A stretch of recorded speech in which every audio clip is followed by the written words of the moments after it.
personne n'est saint. Ne répétez jamais ça, bien-aimé.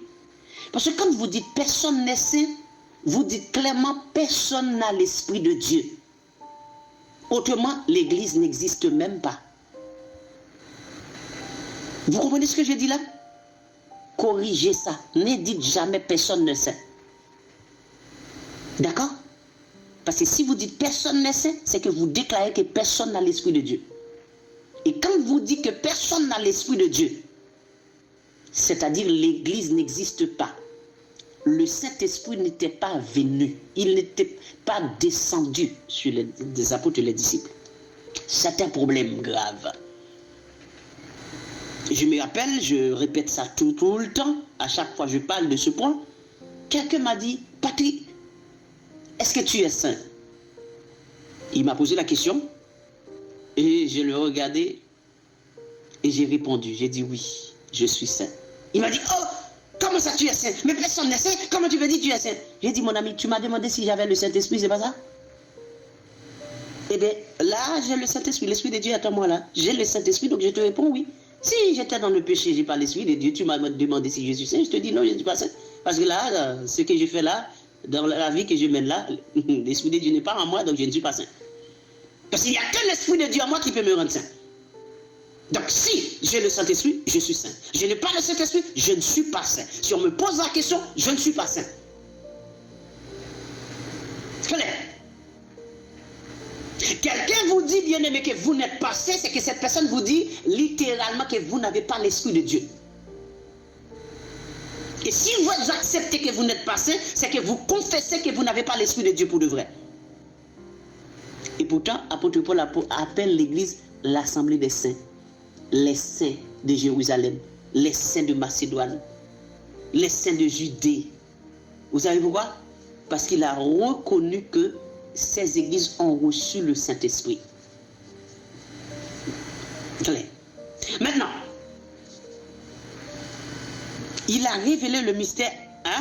Nous étions en Colossiens, le chapitre 1, le verset 26. Colossiens 1, 26. Mais révélé maintenant à ses saints. Verset 27. À qui Dieu a voulu faire connaître quelle est la glorieuse richesse de ce mystère parmi les païens, à savoir Christ en vous, l'espérance de la gloire. Donc, il révèle cela à qui il veut. Mais là, quand toi, tu vas étudier la théologie, là,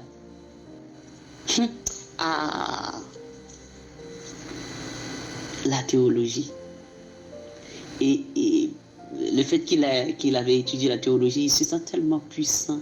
Il sait qu'il a beaucoup de connaissances, mais pourtant il est ignorant de la révélation de Dieu, parce que Dieu ne le connaît même pas. Dieu ne le connaît même pas.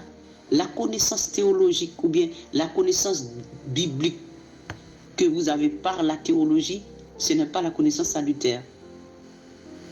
Cette connaissance n'est pas approuvée par Dieu. Et vous ne pouvez pas être sauvé comme ça. La connaissance qui vous sauve, c'est celle qui a été donnée par la révélation de l'Esprit de Dieu. Comme dit Paul dans Éphésiens 3, le verset 3 et 4. C'est par révélation que j'ai eu connaissance du mystère sur lequel je viens d'écrire un peu de mots.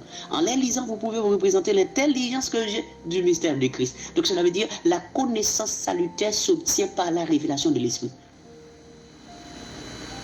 Par la révélation de l'Esprit. Un pasteur qui n'est pas révélé, c'est un fils de la perdition. Et il va amener tous ces gens en enfer. Comme Matthieu 15, le verset 14. Laissez-les, ce sont des aveugles qui conduisent des aveugles. Si un aveugle conduit un aveugle, tous deux tomberont dans une fosse. Et comme dit le verset 13, toute plante que n'a pas planté mon Père Céleste sera déracinée. Et maintenant, avec votre connaissance théologique, vous allez venir devant moi, espérer me faire quoi? Quand un pasteur théologien vient devant moi avec une Bible, c'est comme si un musulman venait discuter avec moi de Jésus-Christ ou bien de la Bible. Il n'est pas dans la Bible, mais il veut discuter avec moi de la Bible. Il ne croit pas dans la Bible, mais il veut discuter avec moi. Regardez ce que Dieu a appelé, comment il fait avec ces personnes-là. Ok? Donc, Galates, le chapitre 1er, le verset 15-16. Nous étions en Galates 1er, verset 10. verset 11, 12. Maintenant, prenons Galates 1er, verset 15, 16. Mais lorsqu'il plut à celui qui m'avait mis à part dès le sein de ma mère et qui m'a appelé par sa grâce, il m'a appelé. Regardez, tout à l'heure, j'avais dit, l'appel de Dieu à un serviteur, c'est la révélation. Si Dieu t'a appelé, tu as la révélation, mon frère. Si c'est Dieu qui t'a appelé dans le ministère, si c'est Dieu qui t'a recommandé, comme 2 Corinthiens 10, ce n'est pas celui qui se recommande lui-même qui est approuvé, mais c'est celui que Dieu recommande. Si Dieu t'a recommandé vraiment, tu as la révélation. Et tu me comprendras. Et nous serons sur le même longueur d'onde, mon frère. J'avais dit, dès que Dieu t'appelle, c'est la révélation. Regarde le texte. Mais lorsqu'il plut à celui qui m'avait mis à part dès le sein de ma mère et qui m'a appelé par sa grâce, virgule,